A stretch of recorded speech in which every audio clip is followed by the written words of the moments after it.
오늘은 사순절 27일차 되는 날입니다.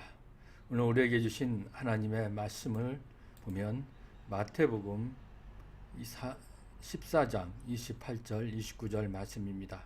마태복음 14장 28절 베드로가 대답하여 이르되 주여 만일 주님이시거든 나를 명하사 물 위로 오라 하소서 하니 오라 하시니 베드로가 배에서 내려 물 위로 걸어서 예수께로 가되. 예수님께서 오늘 이 말씀을 가지고 우리는 결단이 먼저다라고 한번 생각해 보기를 원합니다.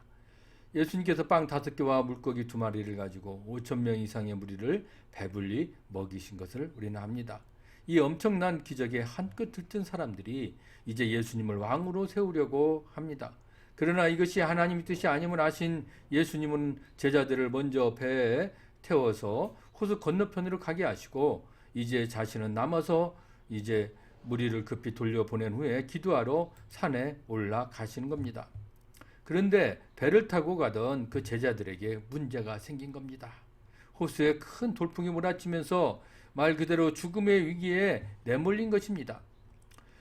예수님도 함께 계시지 않는 상황에서 이런 큰일을 당하자 제자들은 어찌할 바를 모릅니다. 어떻게든 살아보려고 몇 시간을 필사적으로 버티고 있을 뿐이었다는 것입니다.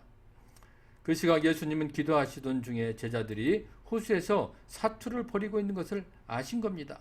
그래서 서둘러 제자들에게 가시는데 이때 선택하신 방법이 바로 그냥 물 위로 걸어가시는 것이었습니다. 그렇게 제자들에게 가신 예수님은 그들을 보자마자 외칩니다. 안심하라, 나 예수이니 두려워 말라라고. 그러나 안타깝게도 제자들은 예수님의 목소리를 들었지만 용기가 나지 않았습니다. 자기 앞에 놓인 풍랑이 두렵기 때문이었습니다. 그런데 베드로만은 달랐습니다. 어둠 속에서 들려오는 소리가 바로 예수님의 목소리임을 확신하고는 예수님께 무리를 걸어 예수님께 가도 되냐고 물어봅니다. 예수님의 허락을 받은 베드로는 바람이 불고 파도가 일렁이는 무리로 조심스럽게 발을 내디딥니다. 예수님을 향해 한 걸음 한 걸음 베드로는 정말 무리를 걷고 있었다는 것이죠. 여기서 우리가 주목할 것이 있습니다. 다른 제자들도 예수님의 목소리인 걸 알았지만 그들은 자기 앞에 닥친 상황에 지배당하고 있었습니다. 그러나 이 베드로만은 똑같은 두려운 상황에 있었지만 예수님만 바라보기로 결단한 겁니다. 그랬더니 그는 기적의 주인공이 되온 겁니다. 우리는 종종 주님께서 어려운 상황을 먼저 해결해 주시면 내 이제 믿음의 길을 걷겠다라고 말합니다. 그러나 예수님은 우리에게 오늘 말씀하고 있는 겁니다. 먼저 나를 믿고 결단하여라. 그러면 불가능한 상황에서도 기적을 주리라. 우리 진정한 그리스도인은 문제 해결보다 먼저 믿음의 결단이 먼저라는 것을 우리가 알아야 될 줄 믿습니다. 그러면 여러분은 어떻게 적용해야 될까요?